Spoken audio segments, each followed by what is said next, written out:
Hello. Hello. Hello. Hello. Hello. Hi, sir. Hi, Shivani. Hi, Pankaj here. Yes, sir. I just wanted to check if I'm audible or not. Yeah. Yeah. Yes, here. Yes, sir. You are audible, but I can't see you. I mean, if you can switch on your camera as well, we can test that also. Can you see me? The camera is on now. Oh, I'm so sorry, sir. I cannot see you. Ritik, can you see? So, I can see Yes, I myself in can the window. see Shivani. Both the panelists are visible to me, Pankaj sir and Dr. Seema. okay. Good Thank evening, you. everyone. Hello. Good evening, ma'am. Hi, good evening.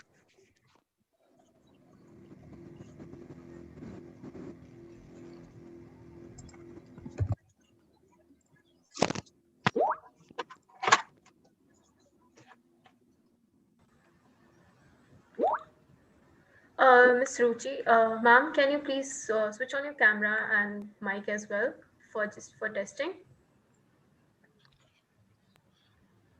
Yeah, hi. Am I Hello, ma'am. audible? Yes, ma'am. Yes, ma'am. You are. Thank you so Okay. much.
Hello, everyone. Good evening, everyone. Here's a survey on your screen. So I request everyone, as well as the panelists, to fill it, and then we will start with our webinar. Thank you.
Good evening, everyone. A warm and a humble welcome to the 25th webinar of the webinar series under Youth and Adolescent.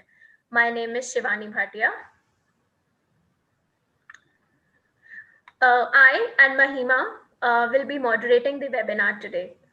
Good evening, everyone, and I'm Mahima, and both of us are the moderators of the day. A brief introduction about SHARP NGO. SHARP stands for School Health Annual Report Program.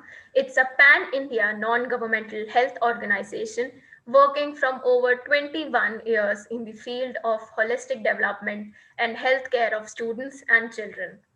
We at SHARP always try to emphasize on the problem related to youth and adolescent during and after pandemic. And focusing on improving safety in school zone is the necessity of the moment for all of our students.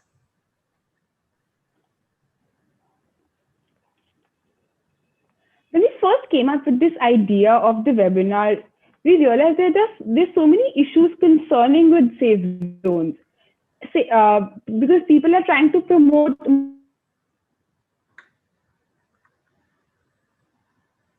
with something as simple as being paranoid when your child is crossing the road, and it can move on to something as big as writing a letter to the municipal corporation. This issue is really much more than we see it as really is. Riding the school bus is one of the big part of student daily routine, and it is so important to keep them safe during the ride. But it has become particularly more important during the COVID-19 pandemic.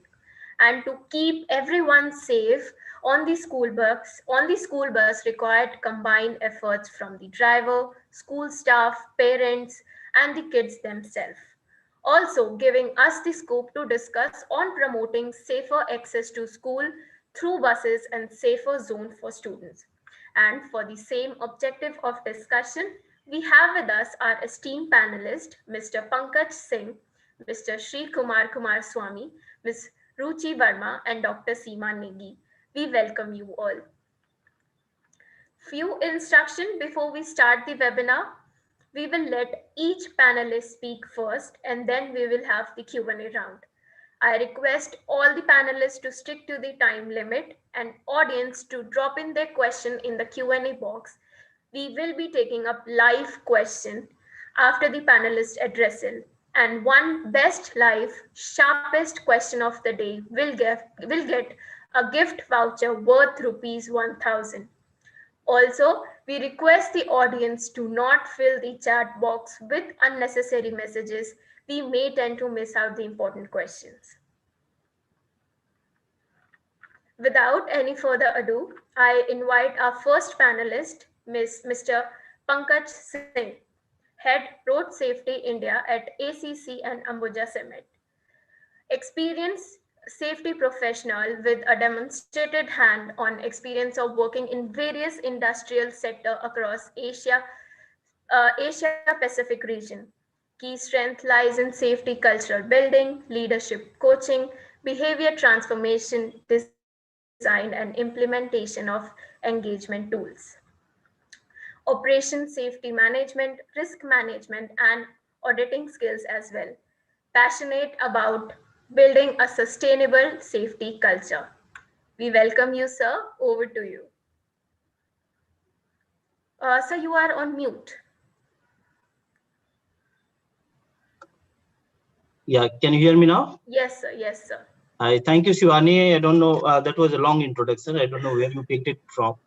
But anyways, I'm a safety professional and I'm very keen to, very happy to participate here.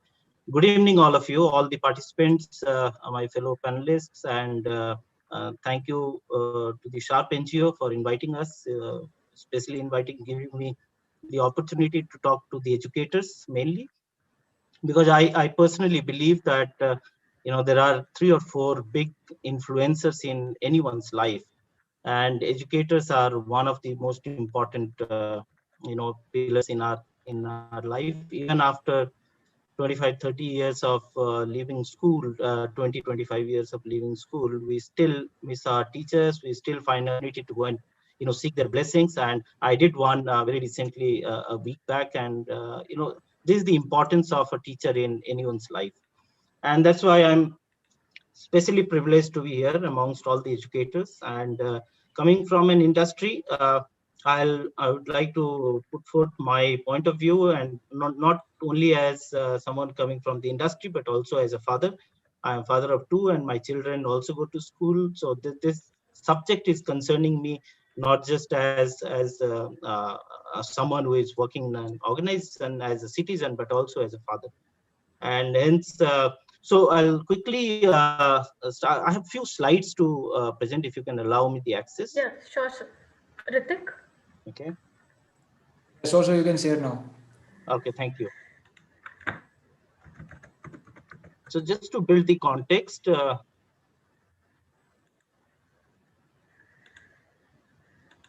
is it visible now?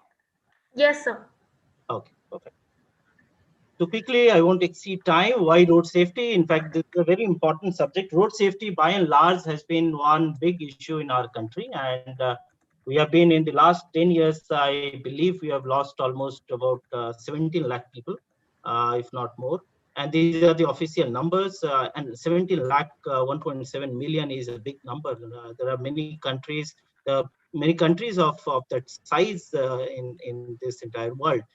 So we are, road safety is an important subject. This has for very long, it has been ignored. It should have been on our national agenda since many years. But happy to see that, such kind of conversation, discussions are happening all across the country. It has been recently, all of you might have seen the video that was released by Ministry of Road Transport, uh, featuring none other than Mr. Nitin Gadkari himself, who is appealing to the youth of the country to, follow the safety guidelines, be a good road user, and save the country from being one of the, worst as far as road safety is concerned. So there are many reasons. A few reasons are cited here from a, individual perspective. We are losing a lot of people, not just losing a lot of people, but there are a lot of people who are also injured, who do not, we don't lose them, but, many of them are injured for life. They are handicapped for life. They are thereby increasing the cost of, life for those families. And, what this leads to is the family, moves towards the poverty. Cost of road accidents itself is costing about 3 to 5% of our GDP. And so there are many more reasons. The list can be endless. These are just few for our conversation purpose. Look at some of the very important statistics. And since we are talking about school related fatalities at the moment, and the issues, if you look at, these are the modes of transport that a child uses, either it is two-wheeler or four-wheeler or pedestrian, they walk to the school. If you put all of them together, out of 150,000, they will cross 100,000 easily. So this is a big area of concern. On the right side, if you see, there are some of the, and of course, during the course of discussion, we will look into these very small and minor mistakes. I won't say mistakes; these are errors, and sometimes it is because of ignorance, but mostly it is because of our own behavior that we are losing lives, and we are making our own children vulnerable on the road. Once Mr. Gadkari, in fact, made this statement a couple of years back that Indian roads are deadlier than all the wars it has fought. And if you look into the graph, all the wars in the past many decades, you will see that about 10,000 plus people have lost life, whereas about 15 times more than that number we are losing every single year. So this is a big concern, and glad that this discussion is happening. Coming to the children, there are about 43 children who die on the roads almost every single day, and that's a big number. Just imagine, out of these 43, one could be from my own, family. So this is something which is alarming, and even from a, crime against the children, if you see the numbers are completely maddening. So there are all the more reasons for us to have this conversation and make sure that, our future uh, is safeguarded. Uh, what does India lag behind? As per WHO, also, if you look at the articles which has been published by many forums, including WHO, it says that, the risk of death. There are multiple things that one can do using, helmet, using seat belt. Of course, road designing and all are important factors, but those are not. I'm talking from an individual perspective. I cannot go and change the road scenario. Of course, we can build momentum towards it, but I as a father, I as an individual, how can I safeguard my own life and my family's life? That is by, making sure that 5 6 important things to do. If I'm tired, don't drive. Don't make, don't make my family sit on my bike or my car without using the seat belts and safety belts and your helmets, etc. Because there are statistics very clearly says that if you see that the risk of death in a crash by about 70%, only if the child seat, using a child seat decreases the risk of death in a crash by about 70% for infants and 80% for small children. Now look at the number of deaths happening, and what how many children could have been saved if the right seats are being used. So the second one also, if you see, whether the child should be sitting in the front, but we are a country where a father feels, demonstration of love and affection is by making the child sit on the lap and while the father drives. So unfortunately, our thought process is completely misplaced, and majority of us are not aware of the consequences of these actions. And that is why I think there is a lot of there is a requirement to raise the awareness levels, apart from making design, looking into the design aspects. So again, given some of the statistics, I'll not go into the details, otherwise I'll exceed the time limit. But very clearly, buses, will come to the buses, but overall road scenario and life of children is very important. Bus certainly does not play a very, very big role in terms of statistics, but yes, because buses are one of the primary mode of transportation for a child going to the school, it is important to raise this subject. Seat belts in India, I would just like to play a video here, if I can. Just a quick one. Before we talk about the seat belt.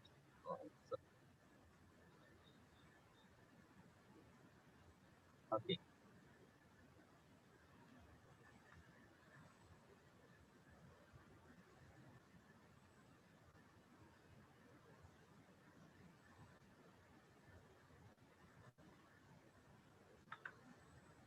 So you're playing the video?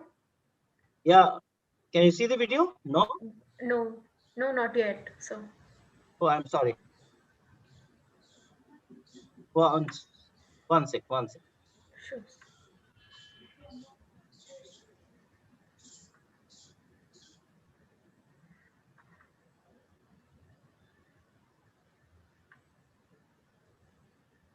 You cannot see even now? No, sir, not yet. We can only. Okay, one sec. Okay. Can you see now? Yes, sir. Okay. Sorry about that. I'll start.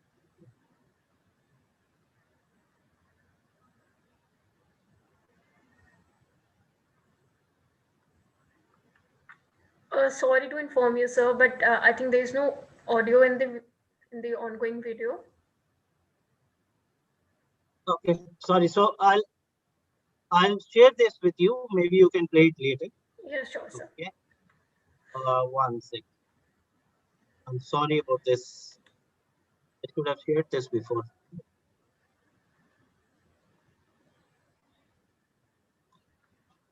Okay. So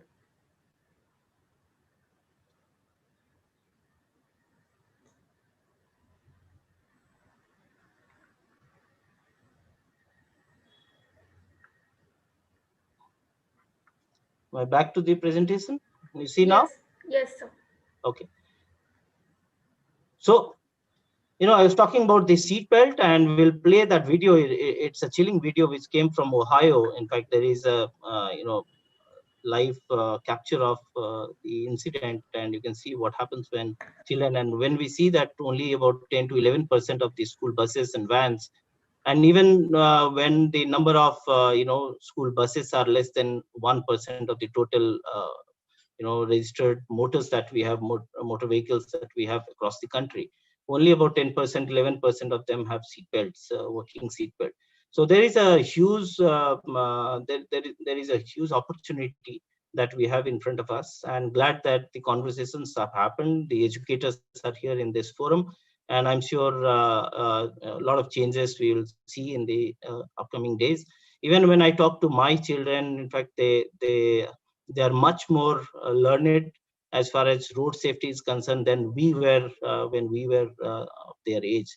So there is a lot of discussion happening even in the schools, which I can personally see. So which is all good sign, but there are a lot of design elements that is also involved, and we will talk about it as we move forward. The grim reality, after all of these, all of us have seen these, these are representative pictures, nothing new for none of us. I believe these are our day-to-day life, and we need to find a good solution. 2021 is about time for action. Let's discuss solutions. Thank you. Thank you so much, sir. Thank you so much for sharing us a lot of information and the data on road safety, and also especially about the importance of seats belts, especially in the buses we travel. Um, Thank you so much. There is some network issue with Mahima, and I am Sharon, and I will be moderating with Shivani. So now I would like to call upon our next panelist, Mr. Shri Kumar Swami, heads Integrated Transport and Sustainable Cities Program of World's Resource Institute India. He provides technical and management overview to the team working on integrated solutions for children-friendly cities, public bus transport, and framework for new mobility in various Indian cities.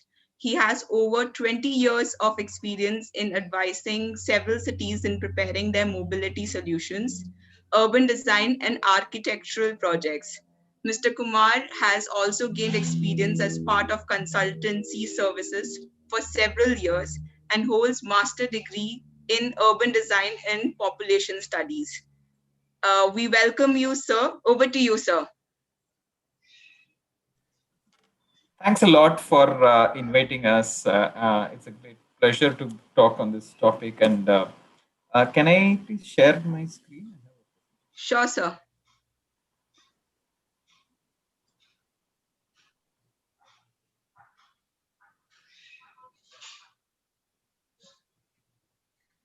Hope you can see my screen. Yes, Yes. sir. Okay, great.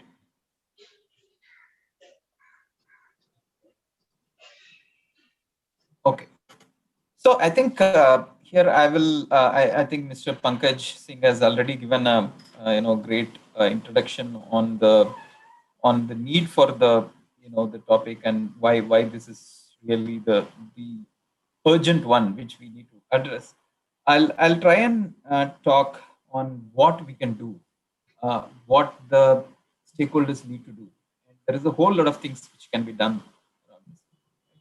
So just to give a context, probably I will just breeze through this. We have 1/5 of the world children live in India. We have the highest number of children in the world.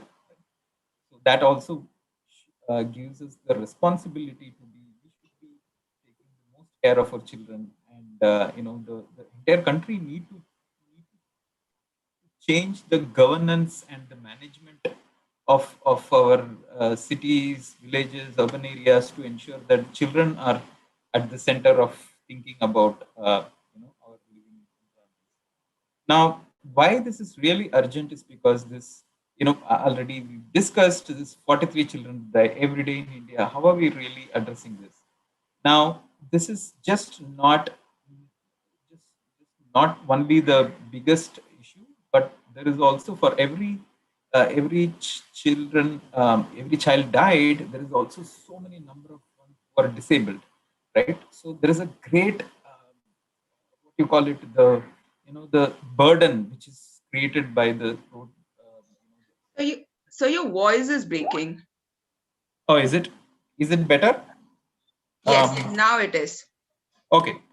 So at the same time, road safety is also associated with so many other issues, right? Example, air quality in our cities is another major reason why number of children are dying because of the in the current situation, especially in cities like Delhi and so on. What you see is that there is a clear correlation between what happens in the public space that is in a city where where there is a road safety issue, there is always also an air quality issue, right? Every 3 minutes a child dies in India because of this inhaling the toxic pollutants. Now it's also there's also having a whole lot of other reasons why we need to be looking at this. For example, this is much more likely to affect children and their lungs and so on. Right? Another major issue is noise pollution.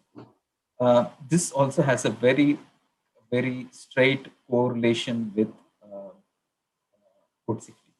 So that means areas where there is a road safety problem, there is also more or less there is a problem of Sir, noise. again, voice is breaking. Okay, I'm not knowing what is the reason. I hope it gets better. Is it better now? Yeah, now it's My better. connection seems to be good. Yes, now it's better. Okay, so why we need to really talk about school commutes? Why we need to really think of this as an issue across the country, right? It's the high number of trips made by a child, and the everyday travel means high exposure to risks and risk perception. The higher risk perception is because of the physical conditions of a child, right? A child is more vulnerable on a road than an adult.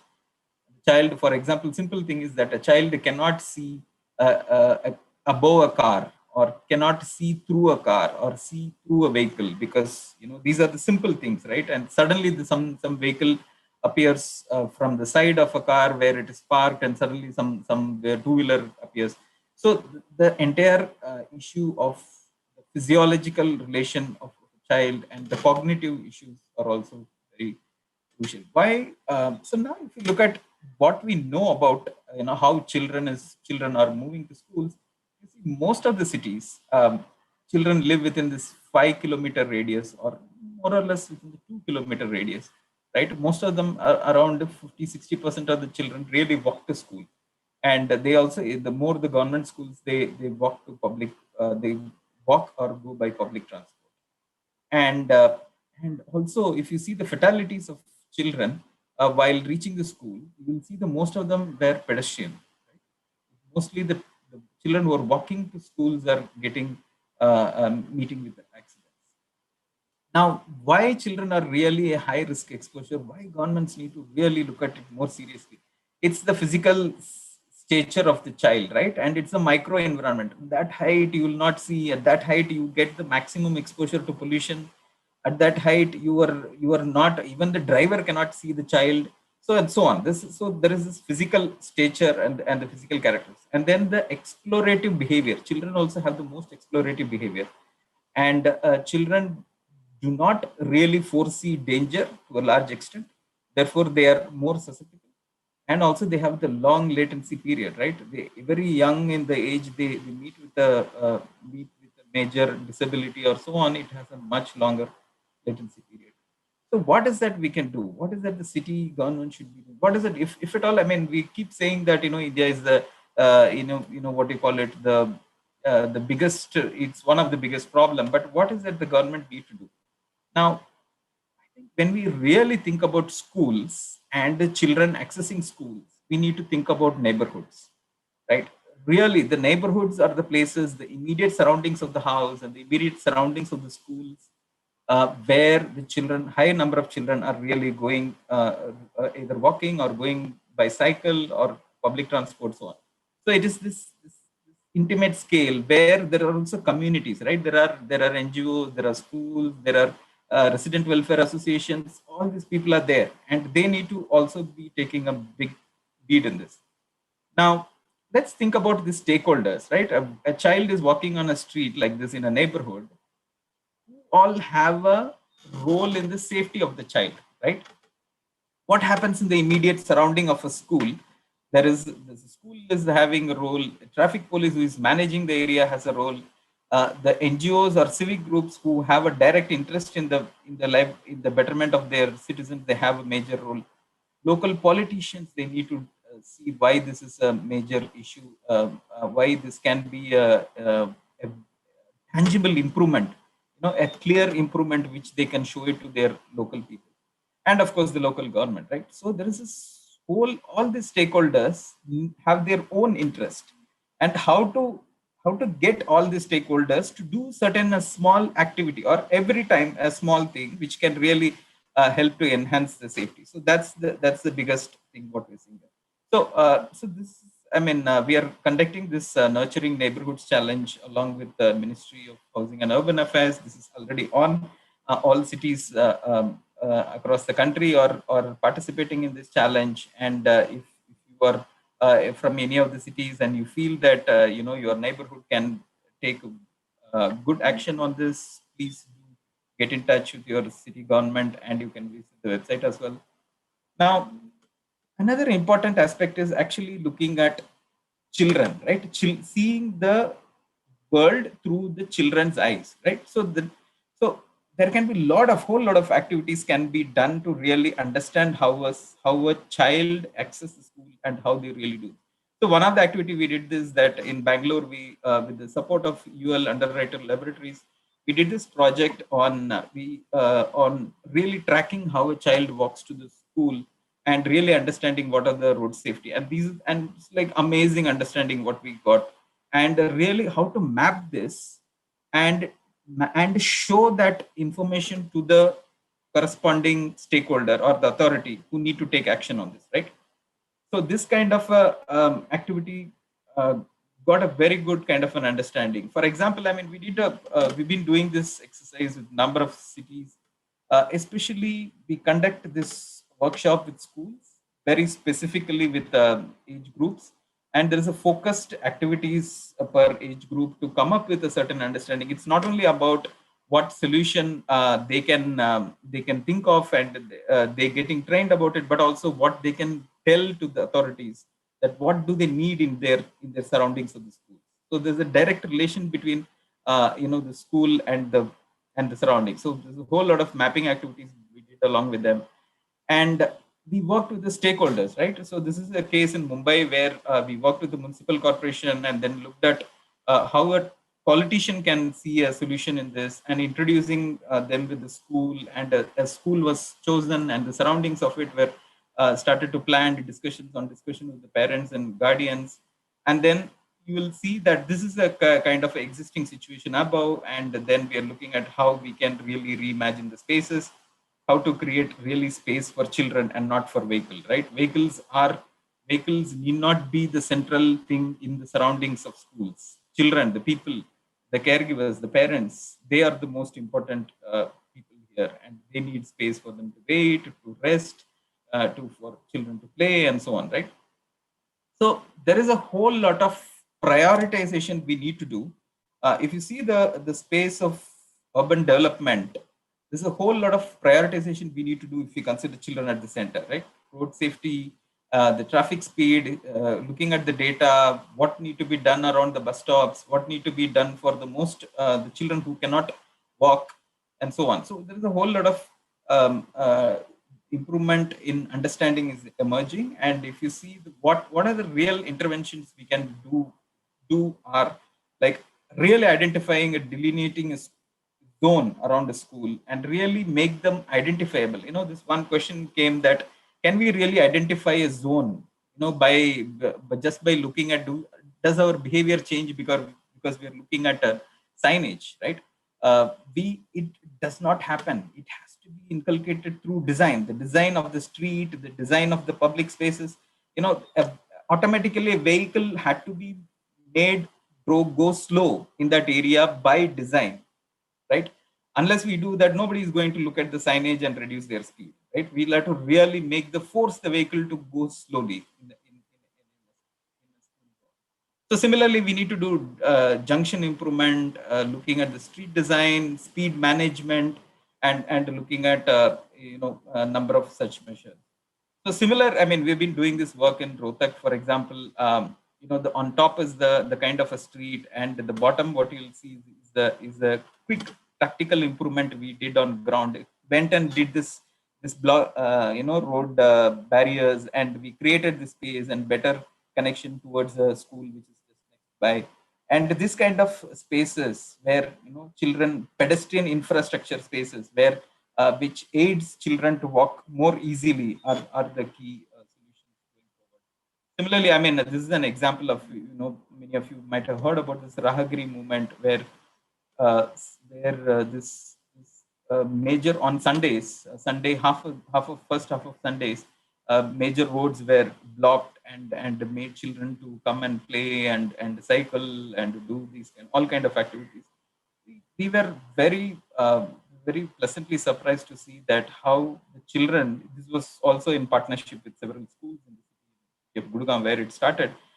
You'll notice that children started making this as an habit. They started buying cycles. They were forcing their parents to come to these public spaces. They were really getting used to walking in a city, in a street, right? Otherwise, they were really, parents were not comfortable and so on. So making this kind of habitual changes and using that as a reason why we need to make big infrastructure changes.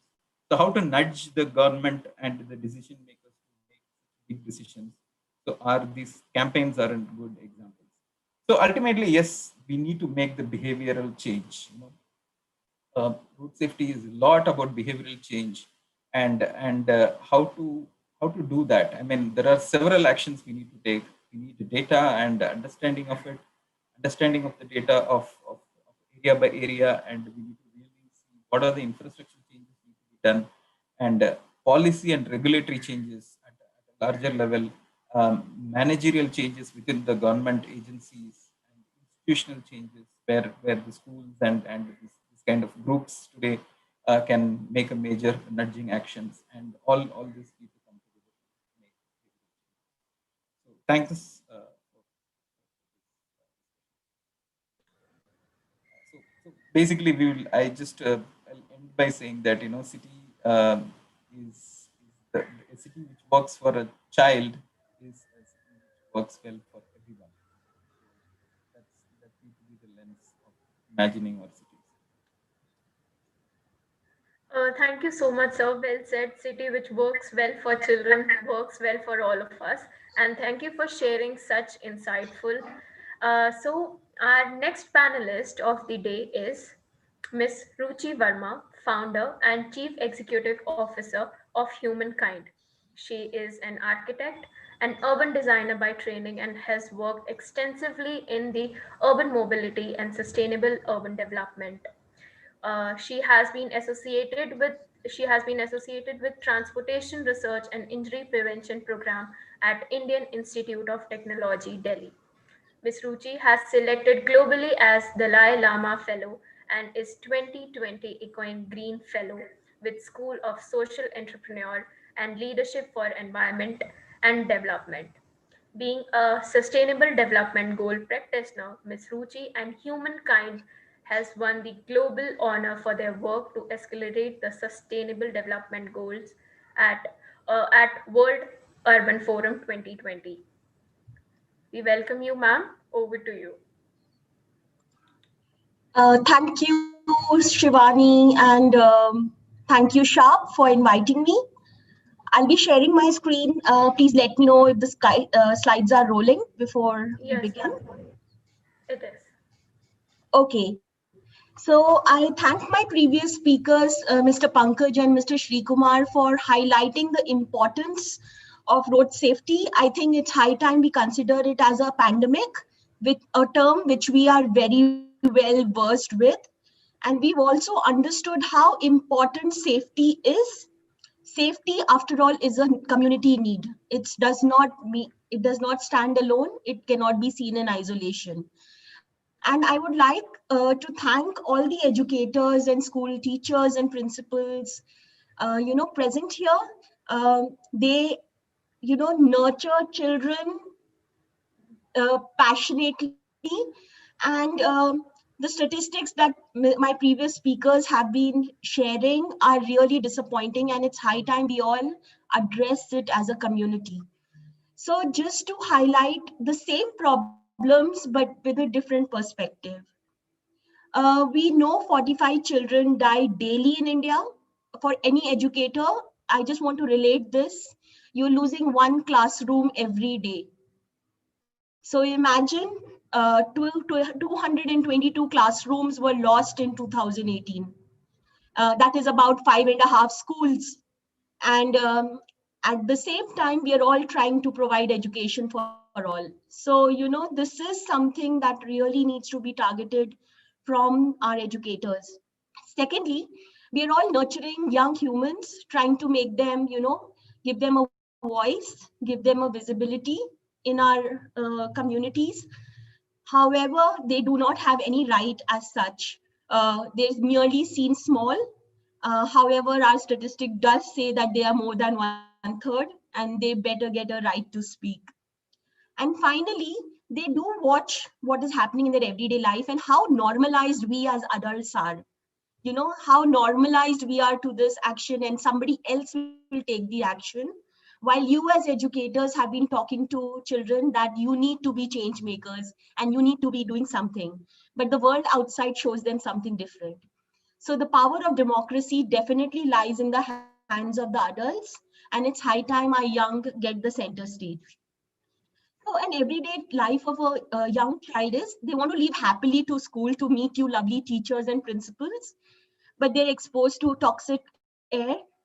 They do not see color in their streets. They die for nature. They constantly are amidst honking and noise. And during entry and exit time of school, they really have a high risk of high risk and fear, because they are in search of their parents and caregivers. But if a child is coming from a underprivileged background, all these problems of access are detrimental in a larger sense.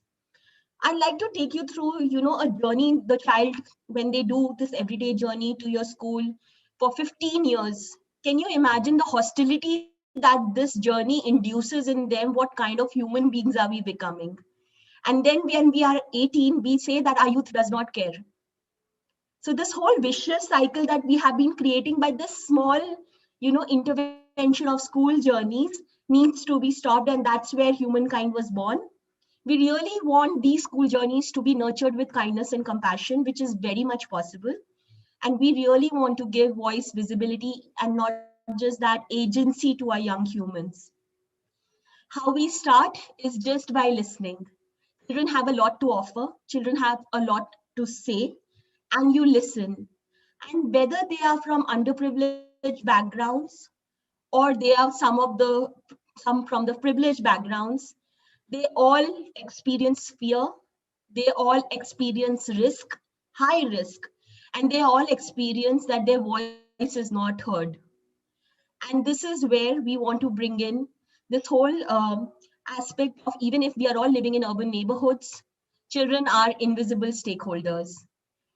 Despite they living in two different realities, they all have equal dreams. However, we have provided them unequal spaces. So humankind is actually trying to bridge this using crosswalks. And we have this unique 9-module curriculum for every school, because if we say every child is unique, then every school is unique. And if every school is unique, every school street has to be unique. So we actually do this engagement, 9-module engagement with every school, the entire school. And I'll take you how we do that. We give children from all backgrounds an equal seat at the table, and schools and educators become much beyond education. So this is what we are trying to reimagine education, and the new education policy also tries to reflect on the same thing. We try to look at schools of how they can become epicenters and transform neighborhoods towards compassion. So I'll just take a moment to share a story of a 9-year-old. We conducted our first engagement with the DAV school Vasant Kunj in New Delhi, and we met Bandhu.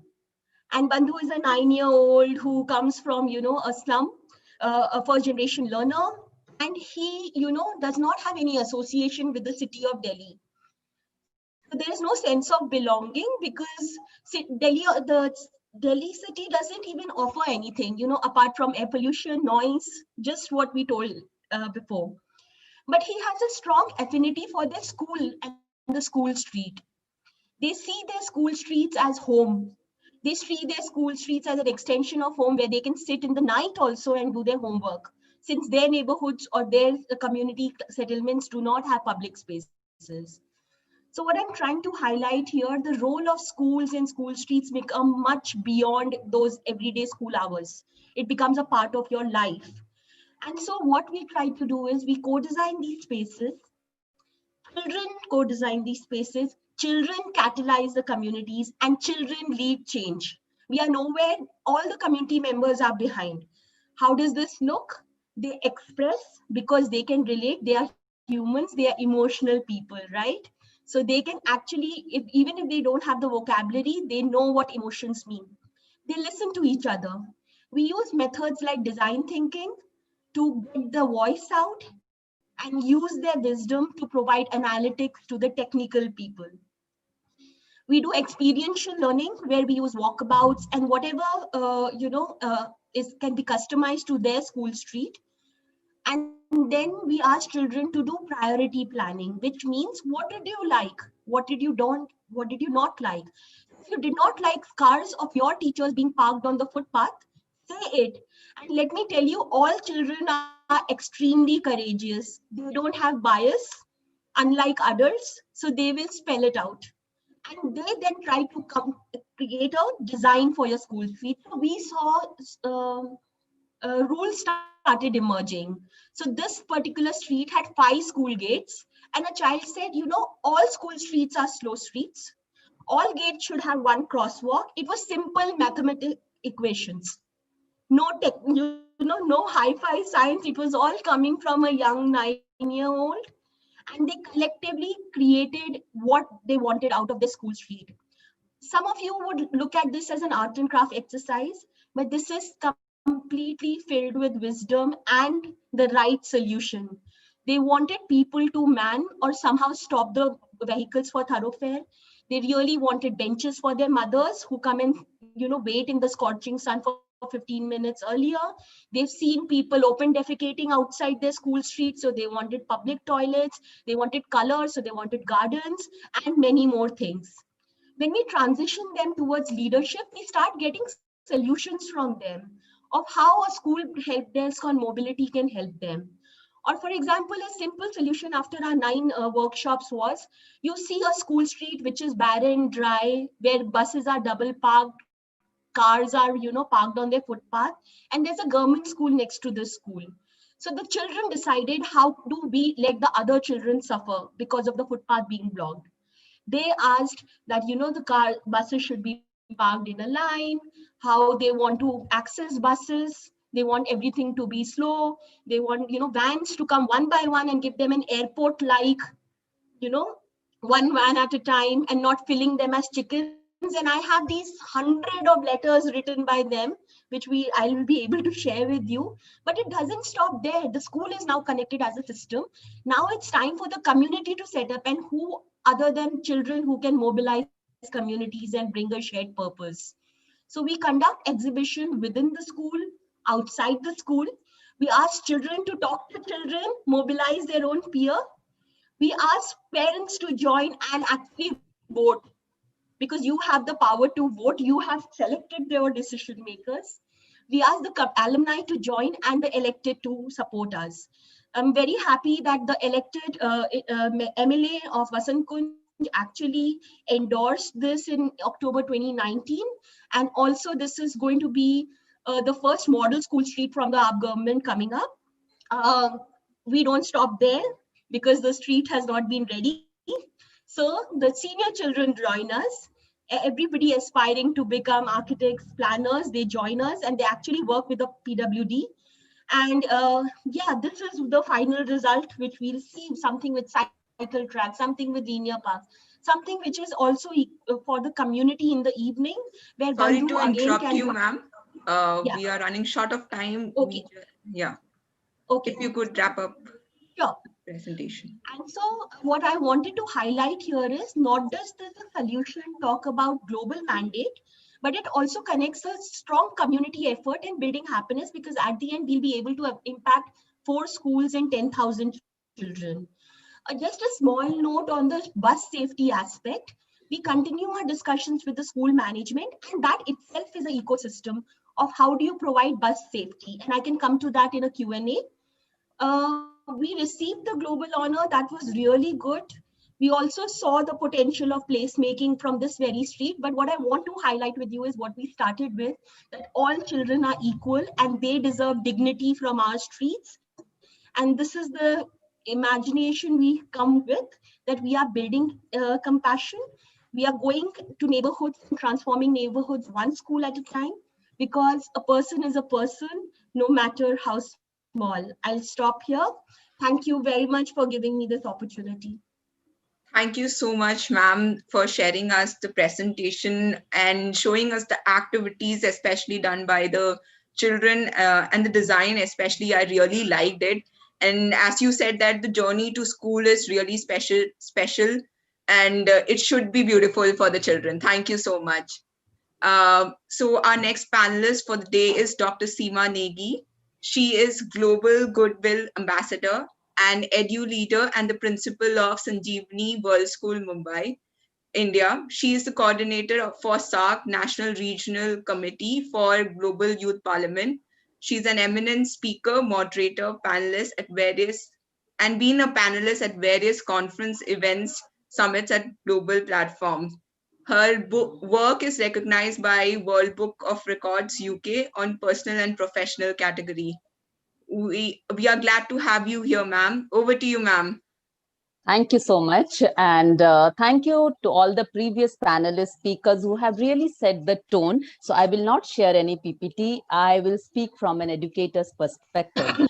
So when we talk about a child, we firmly believe that behind a child, two institutions stands very firmly. One is family and second is school. So we have to work together. Now, when I talk about family and school, I'm talking about entire community. When I'm talking about community, we are moving ahead to our state. When we move ahead to our state, we move ahead to our country, and then we move ahead to global arena. So whom are we preparing in school? We are preparing global learners. So everything needs to be set right, because what the children are learning in the four walls of classroom, that is not something they will remember, but what they will learn in the corridors or the streets, that is what these are the memories they will carry. So first thing, as my previous speaker Ruchi also said, students' voice matter. So how do we do things? I will just present the picture what we are doing. So few of the things you can replicate in a school. So rather than having a normal PTA, that is Parent Teacher Association, we have something called PTSA, that is Parent Teacher Student Alliance, because it's students who are going to drive the change. They are the change maker. So how they seeing from their perspectives gives us a new lens. And as we know, this pandemic has taught us that we need to walk or run with their speed, because they are digital native. By the time we think of designing, they design things on their computer or laptop or mobile, and they present the design to us. So are we ready to listen to them? So all the lovely audience who is there, educators, are you ready to learn from your student? That is the first question we need to ask us. And second question, I want each one of you to introspect. How many times have we broken the traffic rules? How many times we thought chalta hai, nobody's seeing us?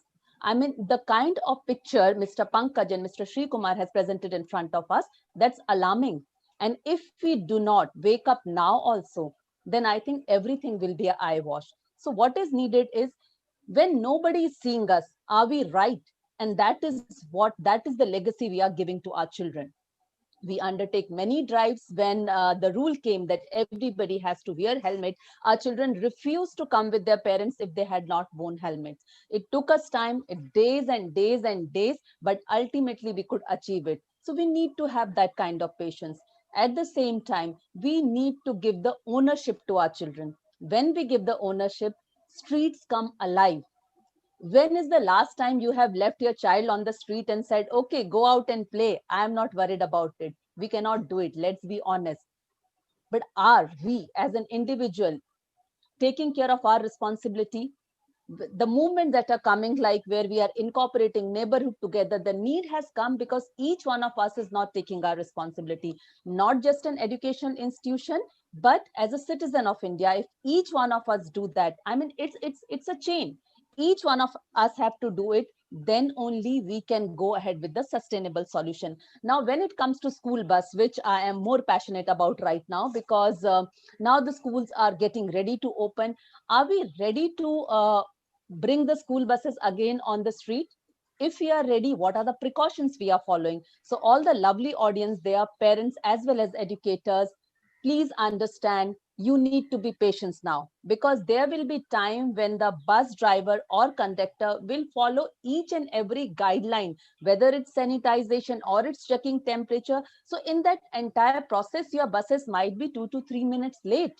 And at times we become too hyper that we start giving calls and calls why the bus is late.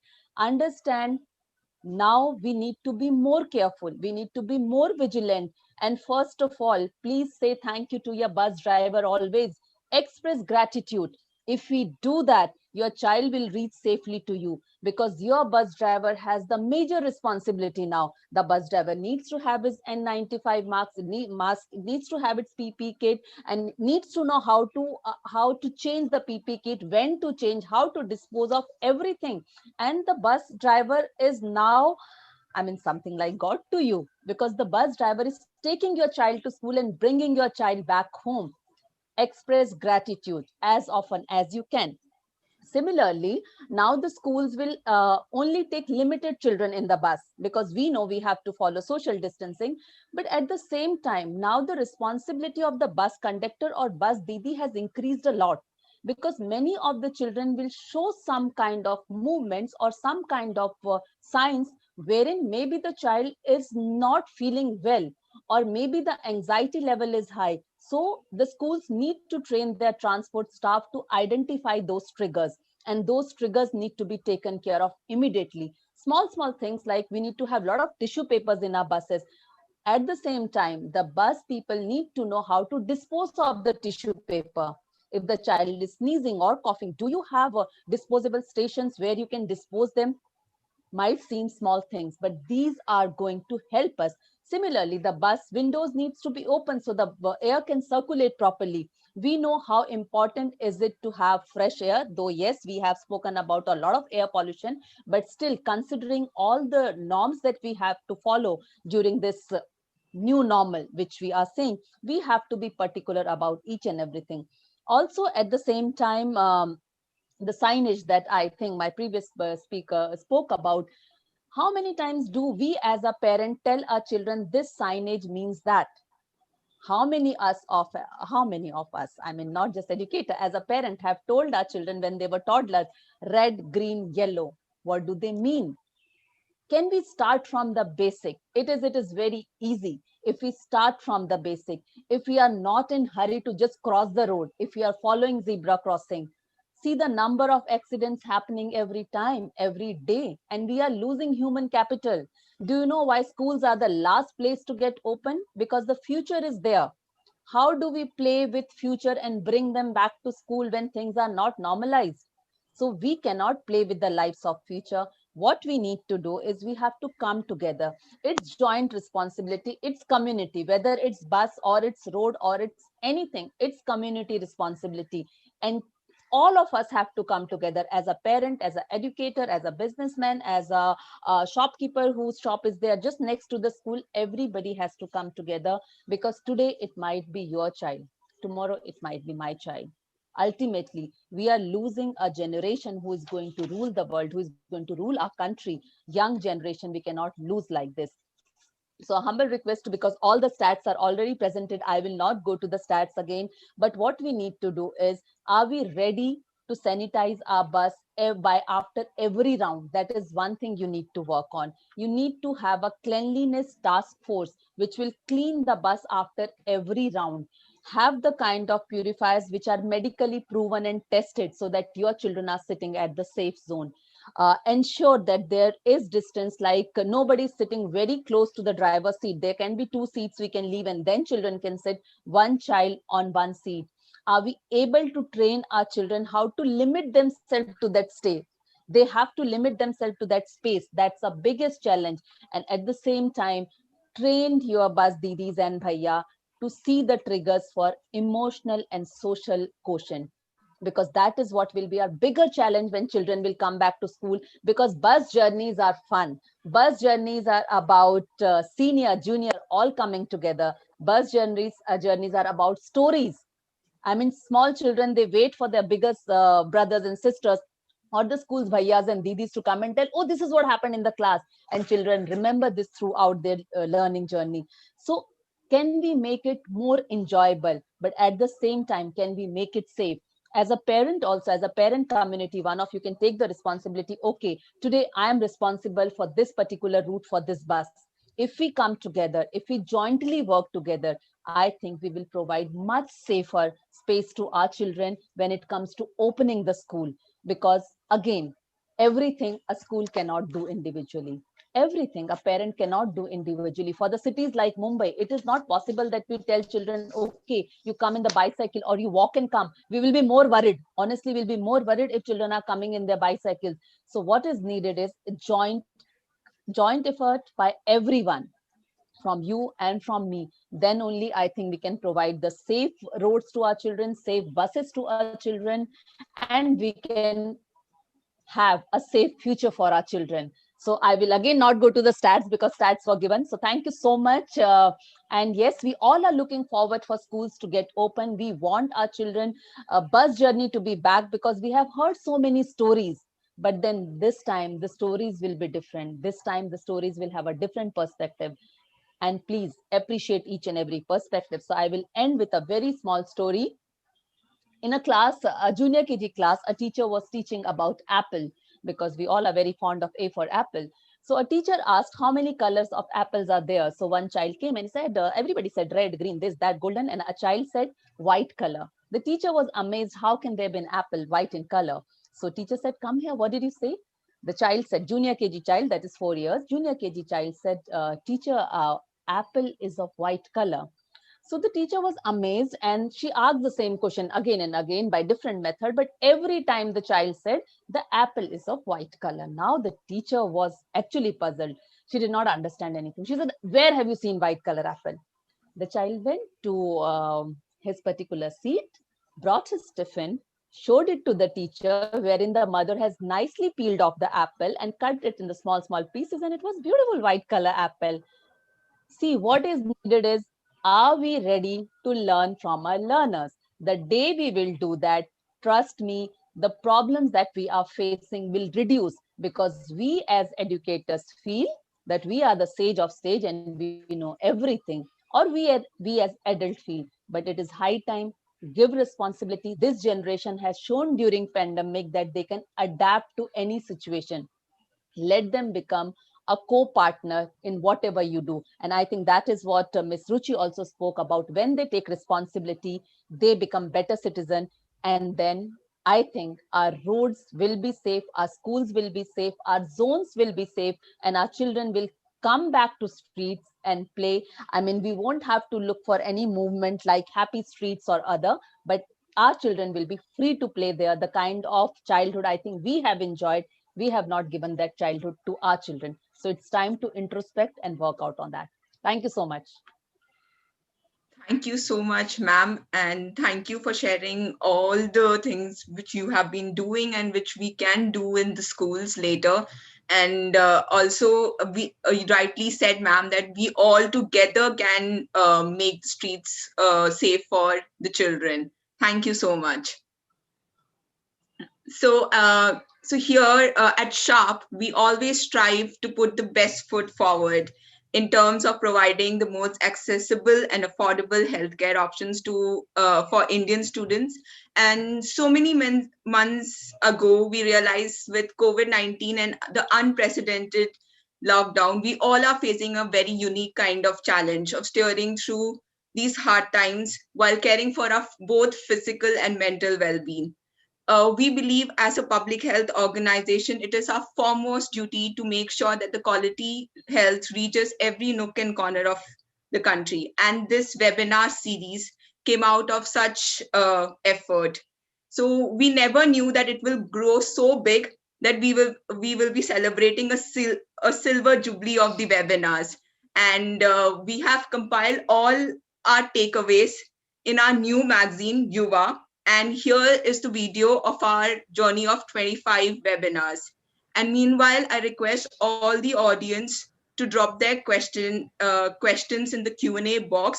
Please raise your hands as well, because we will be taking all the questions live from the audience.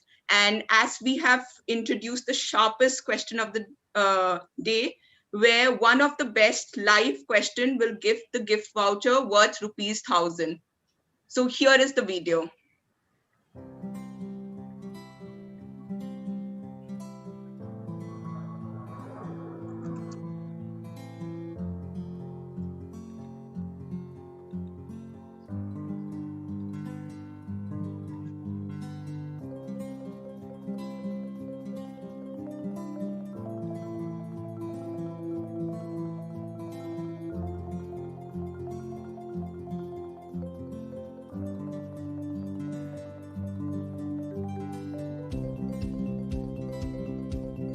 It's not leaving anyone. It is just taking everyone towards achievement of SDGs.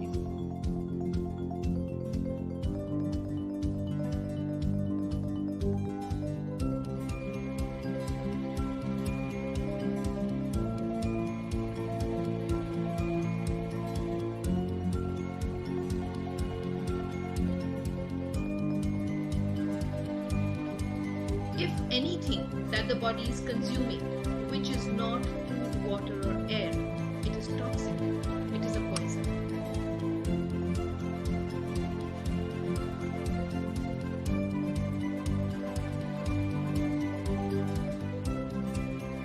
Roughly 1,300 people does not come back home, safe. They are all injured every day.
Thank you so much to all the organizers and the team.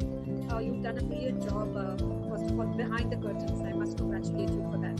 Thank you so much to everybody at SHARP, because you have raised such a relevant topic, which is so important for the children of our country and the world. Thank you.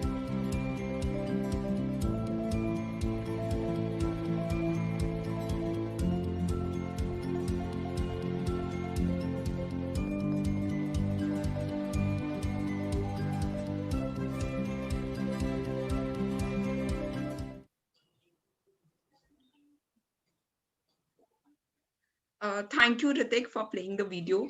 And now we start with the first round of questions. And my first question is for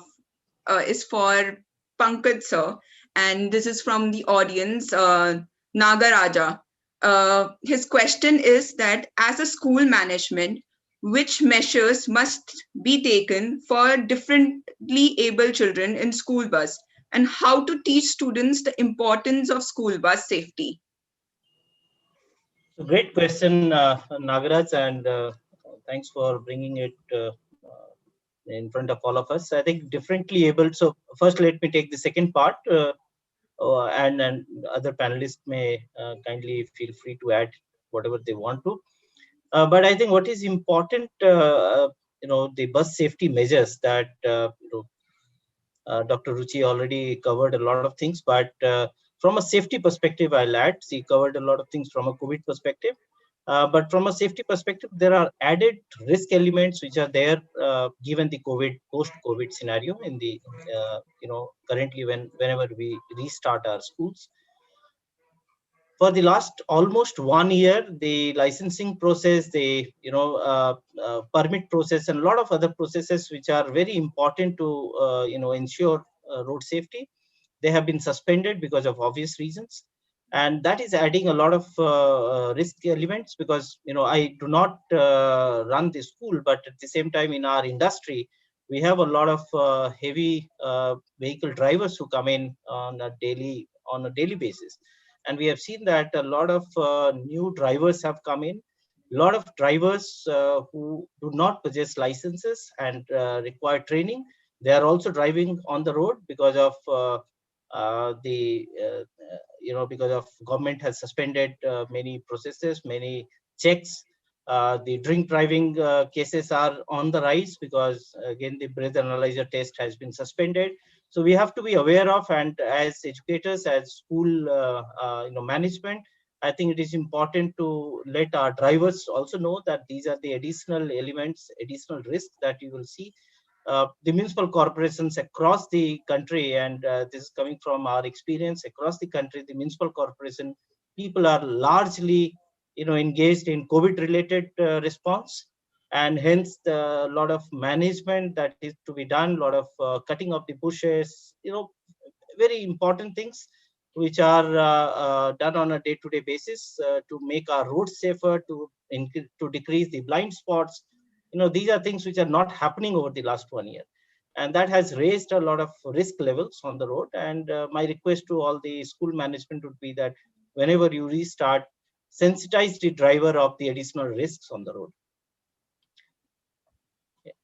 Coming to the differently abled, of course I'm not not an expert on that subject. However, I would feel that school buses, of course, they need to have the kind of stairs that is required, which is the platform for the differently abled student to get on the bus and get off get off the bus safely. Anything else, Ruchi or Dr. Seema, if you would like to add? Yeah, I would like to add, like all the buses need to be inclusive. Like when we talk about inclusive education, where each and every child can study together, similar kind of rules we need to follow for bus also. At the same time, it is high time that we train our bus or transport staff about the different learning needs of the child or different ability and disability of the child, so that they understand how to tackle children. And right now, if we are talking about some severe difficulty or disability, it's a humble request, whosoever is asking this question. Suppose if the child is ADHD or hyperactive, for some time when the child will travel in the school bus, have a shadow teacher or a person with the child, because the children are coming out of their comfort zone, their home, after a very long time. So it will take them some time to adapt to the new situation, and slowly and steadily then wean off that shadow teacher, because then the child will be ready to travel alone in the school bus with the help of transport staff. Thank you so much. Yeah, sure. If I can just add one point, Yes, I think yes. a good thing what the schools can do before reopening is do a very quick street audit, and to add very quickly certain elements of universally accessible design. They can be done very quickly, and from our own experience, when children were actually walking with their friends who were visually impaired or friends who were wheelchair bound, they already have a very high degree of empathy. And I completely resonate with Dr. Seema, because this past year the children have been exposed to harsh realities and trauma, and that itself is also one work which has to be done in the initial months when schools reopen. So street audits would be a very good, at least a checklist, which can be then planned how to adapt that in the early years of reopening. Thank you so much, Pankaj sir. Thank you, Seema ma'am and Ruchi ma'am, to add on to the questions. So I would like to invite Jay Shah from the audience to ask his question. Jesh? Hello. Hi, Jesh. Please introduce yourself. Good evening. Myself Jay Shah, retired officer. Hello yes and मैं ये पूछना चाहता हूँ कि हर school bus को yellow colour क्यों लगाते हैं? What is the logic behind this and it is a globally rule और कब से ये चालू हुआ? Dr. Seema, would you like to answer the question? Yes, so sir, it's a good question क्योंकि ये तो क्यूरियोसिटी सब में रहती है कि ये येलो कलर की बसेस क्यों हैं. So ये बेसिकली 1939 से चालू हुआ जब नॉर्थ अमेरिका में ये डिसाइड हुआ था और ये येलो कलर इसलिए चूज किया है क्योंकि it's a very bright colour. You know, you can identify it from a distance also. So the reason was that it is quickly noticeable and आपको peripheral vision से भी वो काफी clear दिखता है compared to any other color. So that was the reason why it was selected क्योंकि हमारे बच्चे travel कर रहे हैं and they are the future, they need to be safe. Thank you so much, ma'am. Jayesh, I hope your question is answered. I will move on to the next question. Now I would like to invite Neha Kiran. Neha Kiran, yes, please unmute yourself. Yeah. Please introduce yourself and also the city, mention the city you live in. Yeah, I'm Neha Kiran Vempati from Visakhapatnam. I'm a teacher from Sanskriti Global School. And my question, usually we teach children earlier, before the pandemic, we used to teach children that sharing is caring and we need to share everything. And also to how to safeguard the resources like carpooling, etc. Now the situation is entirely different. Now we have to come back from that actual things and we need to say them about the social distancing and everything. So it's a differing, our teaching is differing. How will you I mean, when we meet the students now in the school, how are we going to tackle this such situations in which we how to mention them in how any activities or something else to so initiate them. So because they will think that same teacher is telling the different things now. So that is my question and your views, please. I request the panelists if, for your views. Thank you.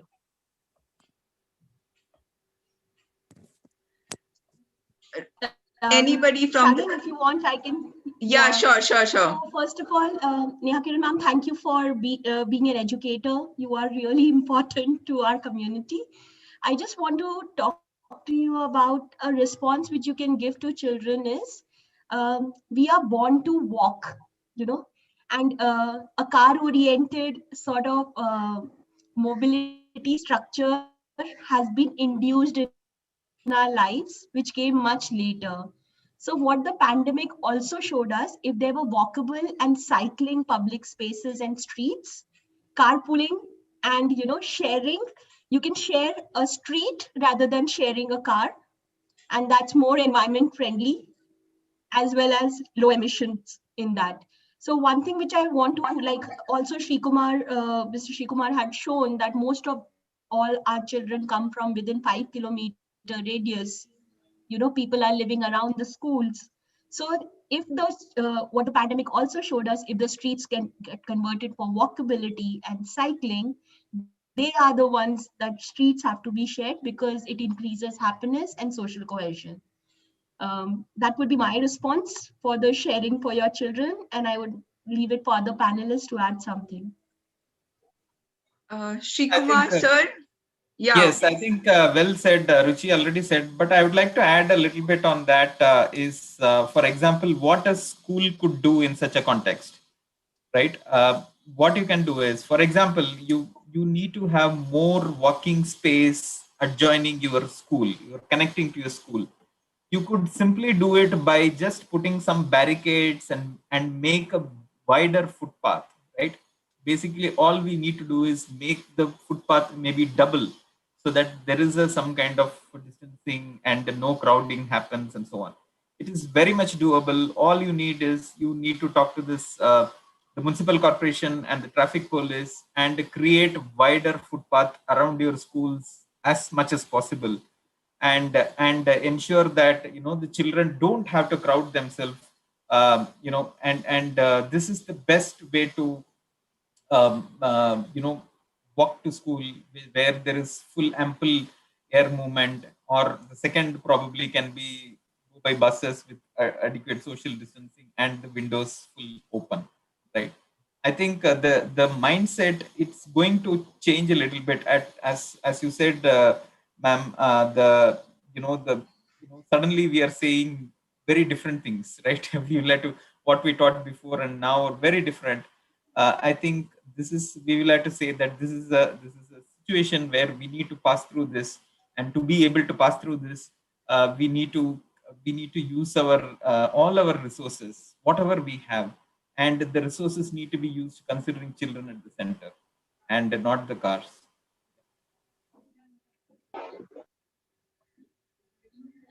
Thank you so much. Thank you so much, sir. I would now like to invite Kavita. Kavita. Hello. Hi. Hi, Kavita. Hello, ma'am. Good evening, ma'am. Good evening. Good evening, ma'am. Ma'am, actually, I asked two questions, and one of the questions was asked, answered in the live itself. My other question is, Please nowadays ask the the next students question. are. Yes, Yes, please go thank you, ahead. ma'am. Yes, ma'am. Nowadays, the students, especially the teenage students, are riding motorcycles to go to school. In some case, I understood that it's not permittable, but if they get like some special license or like a student's license, do they get the student's license, or are they permitted to drive the bike or car, whatever it is? And how can we teach them the safety rules or the safety norms for them? Well, yes, Pankaj sir. Can I take that? Okay. So thank you, Kavitaji. And in fact, very good question and very relevant one, because you saw in my presentation also there are so many pictures and we see Yes, them thank day you, in sir. and day out. A lot of school children, and in fact, they get inspired, they get influenced by their parents, teachers, and third very important element is the stars in our life, which are cricketers, Bollywood. There are a lot of discussion happening that why Bollywood movies should show the hero with flying hairs and riding a bike without a helmet, and succeeding in whatever he is trying to do. So that's something the schools, the educators have a greater responsibility, along with the parents, of course. They have a very, very big responsibility in influencing the children's mind in the right direction. First part of your question is whether they can drive. The answer is absolutely no. They cannot drive on the public road. Any motorable vehicle, they need to be 18 plus to obtain a license, and that's a legal requirement. And I think we should honor that. These rules. Anyone who is less than 18, of course, a lot of my friends and a lot of people that we talk to, I have heard some argument saying, the boy has grown taller than me. Why should he not be able to drive? It's not about being taller or wider or shorter. It is about the sharpness of the mind to navigate through the difficult traffic scenario that we have on the roads. And it's not a park. It's not as we heard all the panelists talking about the difficulties, the challenges that we have on the roads. It starts from road design to road behavior to road users, everything. And we have to make our children good road users. It's not about just driving. A lot of times we confuse road safety with driving safety. Road safety is much more about much more than just driving safety. It is also about a pedestrian, whether a pedestrian as a child, as an adult, whether the person is walking in the right direction, in the right lane, how we cross the road. So a lot of education needs to be given to the children, and I see my children and I understand that these things are they are learning much quicker than we did. We started learning once we were 18 plus, and we started driving. In fact, I got my license through courier. So those were the days. I think we need to look at it very clearly that the educators and the parents, they have to set the right tone for the children to learn the right lessons. before the individual or before the child is given a key to drive a vehicle. The training is must, license is must. Only then the child should be allowed to hit the road. Thank you so much, sir. Yes, sir. Thank you so much, sir. Thank Thank you, sir. Thank you, Kavita. I hope your question is answered. And now we move on to the next round of question. And for that, I would like to invite Shivani. Over to you. Thank you so much, Sharon. So our next set of question, the first attendee is Miss Ruchi.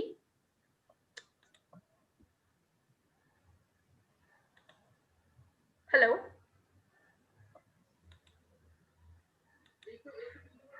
Hello. Am I audible to everyone? Yes, ma'am. Hi. Okay, Hello. okay. Yeah, myself, Ruchi Lavanya. First of all, good morning to everyone here. My question is, is there any really any casual management study strategies? What are the trainings, or are they really attendants and the drivers or some transport staff? Are they really well trained, or what the other way forward we can look for it? Thank you.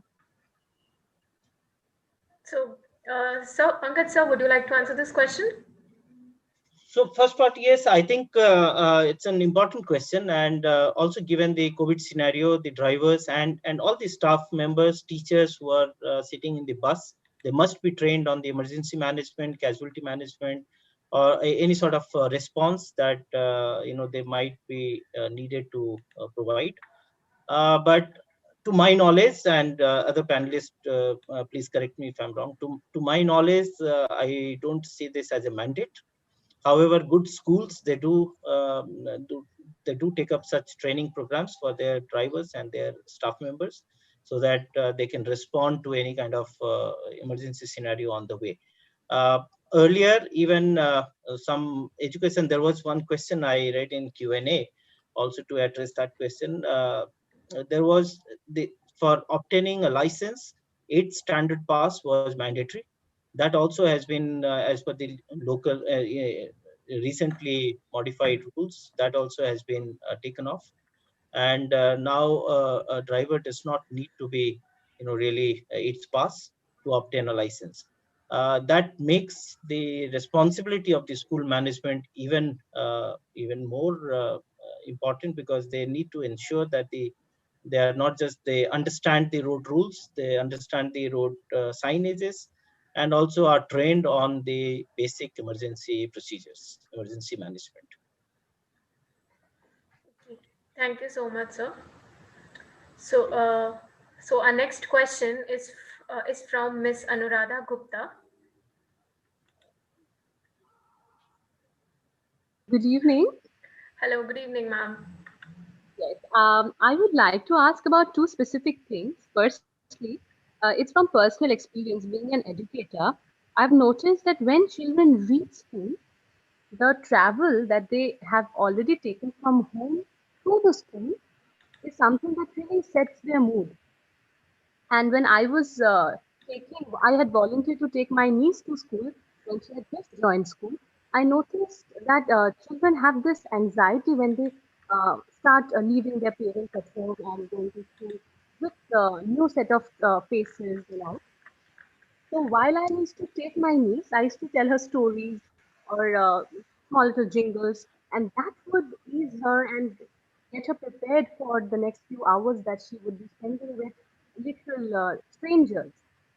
So, do you think we can train our attendants who really play a very important role and bring the children to the schools to help the children relax a bit, because all these months that they've spent away from school, and how do you think we can go about that? If you had some suggestions.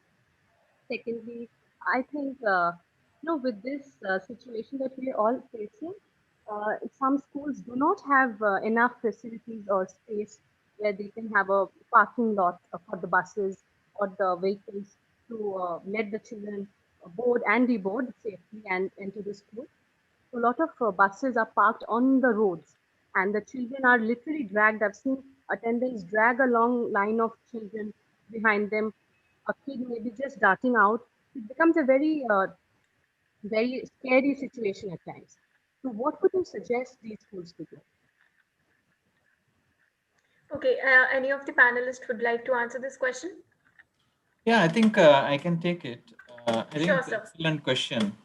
Excellent question on thinking about this. One is about this anxiety of the child. Sir, you are not You are not audible. audible. Okay, you can hear now? Yeah. Yes, Yeah, sir. just thinking about anxiety of a child and how to deal with it, and how to deal in a very systematic way that the schools. I mean, we can see that child the cognitive development of a child happens a lot around schools, right? The schools and the activities around the schools, and that is because that is the biggest activity they do in a day. So therefore we need this makes all the more a reason why we need to really think about school zones as really special areas, right? This is the place where we need to really plan for public spaces, gardens, play areas, where like storytelling happens, where they can a child can go with their own friends and plan something new things, where they can go and do gardening, where they can pluck some fruits, they can see insects and birds and so on. So all these interactions with nature, all these things are very much important in developing the cognitive development of a child and the comfort, right? This is going to be the best available only in two places. One is at home and another is around the schools. And the schools, at schools it is much more viable because many children are coming here.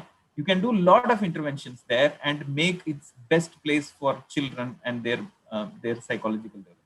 Therefore we need to really look at our neighborhoods, schools, and this should go into the planning ideology that every school zone need to have all these things available for children. Okay, so that is one. And then the second is about the idea of parking space and how it is difficult. So this is both this the answer to both these are very much interlinked, right? If we can create this safe spaces where children can get onto their buses and get down from their buses, the entire street has to become theirs during those periods, right? We need to do is we need to stop traffic in the school zones during their school leaving hours. We need to divert away the traffic. We need to ensure that that space is available for children, because they are, if most of the school zones you'll go, 2 3 schools are there, thousand children, it's like 3,000 4,000 children on a street during that time, right? So we can easily do this. This is all we need is we need to put this temporal kind of setups where we can really block the traffic, divert the traffic, and ensure that all of this. And also there could be a lot of permanent solutions as well, right? Which can be based on the situation what we see. I think again going back to children at the center and their activities at the center, and so many things can be found. Thank you, sir. Ruchi ma'am, would you like to add something? Sure. Anuradha, I think one thing that we all understand is as human beings, we all are craving for emotional stimuli, right? And what has happened because of our car driven approaches of designing streets, we've lost this human touch. And children are, their receptors are really sharp. They really want those emotional stimuli which give them a sense of comfort. So whatever Mr. Srikumar just informed are really those design interventions which we need to play. But creating, even when we create schools and school boundary walls, right? Even that little where you actually close off the school street, where you want to safeguard the school children inside, but that approach to school, which is high walls, it's looking like where are you walking, that actually is very daunting for a child also. So we really need to look at, as adults and as community members who are actually voting for a better tomorrow, where do we actually bring in these design decisions? How can we be the voice, or let us give us a platform for them to decide this? Just wanted to add this because while we are talking about design, it's also talking about compassion. And through my work at the Dalai Lama Fellows program, we've understood how the heart actually can design rather than the mind. So we have to start talking to our hearts more rather than only our minds. Just wanted to add that. Thank you so much, ma'am. Thank you so much, sir. So, last but not the least question uh, is from Sharvani, Sharvani Pardesi. Hello, ma'am. Hello, hi. Where are you from? I am from Maharashtra, Pune. I am a student. I am living in Pune. I am going to Blossom Public School in Nare. Now my school is getting reopened after COVID-19, and I'm really very excited to go. But I'm also very nervous at the other hand to how to go and how I will manage everything and how I'm going to go to the school. So can you please tell me how can I take the safety measures for the COVID-19 to go to school, and how can I go in bus as well? So, any of the panelists would like to answer her question? Pankaj sir? The simple measures, simple measures. Thanks for the question. As all the children are gearing up to go to school, I think there is a lot of excitement. I see that at home as well, but little fear in their mind, which is rightly in place. Simple measures, as we have learned over the last 7-8 months, SMS. You just have to make sure that you maintain social distance. Of course there will be everyone would like to hug each other, meet, shake hands, but we just need to make sure that we don't do them. And even children over the last 6-8 months have learned. I just put down my experience in the chat box, where a few months, so 6-8 months back, when the corona started, my 6-year-old, he automatically, so he had a habit of hugging me at the door every single day when I come back from office or come back from wherever. He used to open the door and hug me. And come corona, and he immediately learned the new way, which is called a magic huggy. So since then, for the last 8 months, he has always been opening the door, giving me a magic huggy from about few feet distance, and then compels me to go and take shower so that he can hug. So children have learned things much faster than we thought they would.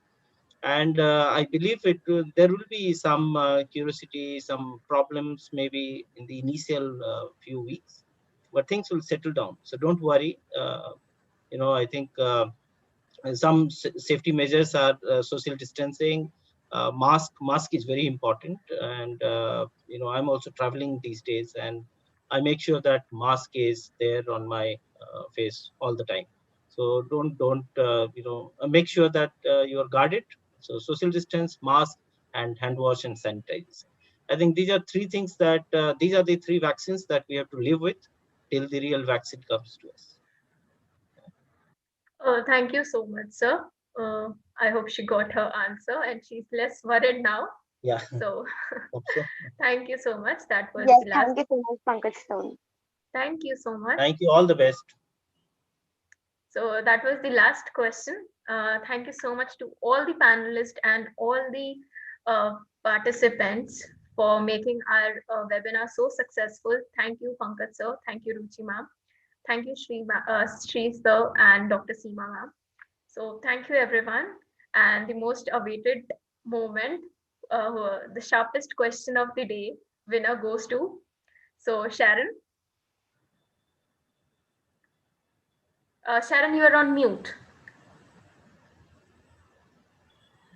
The winner of the day for the sharpest question is Neha Kiran. Congratulations, Neha Kiran.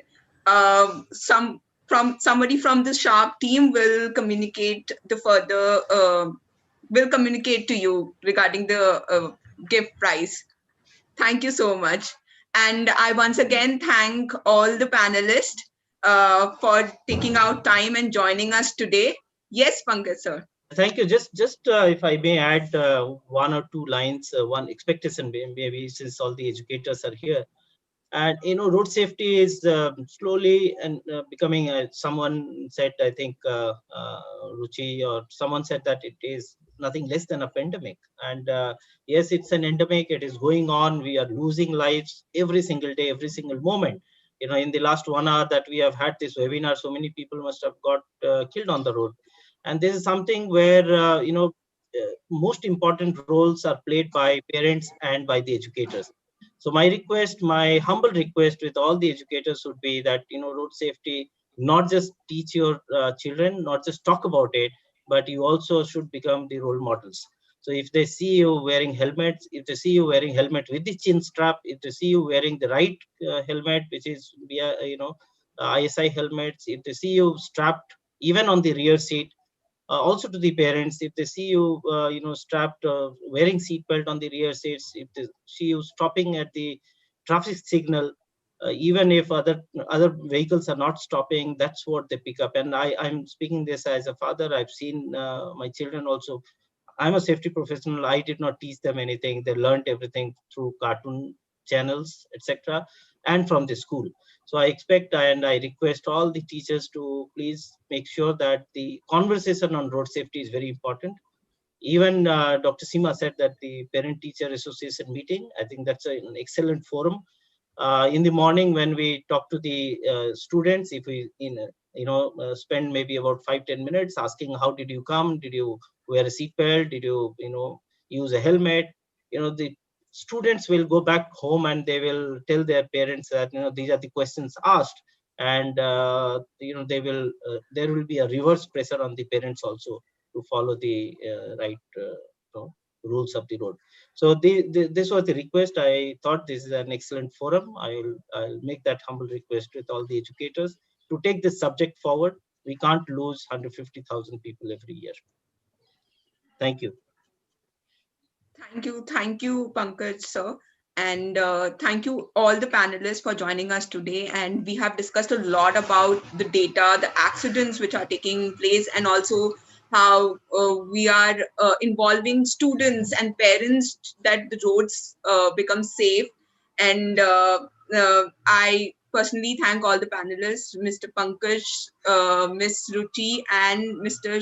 Shri and Dr. Seema. Thank you for joining. And now we have we have a feedback form.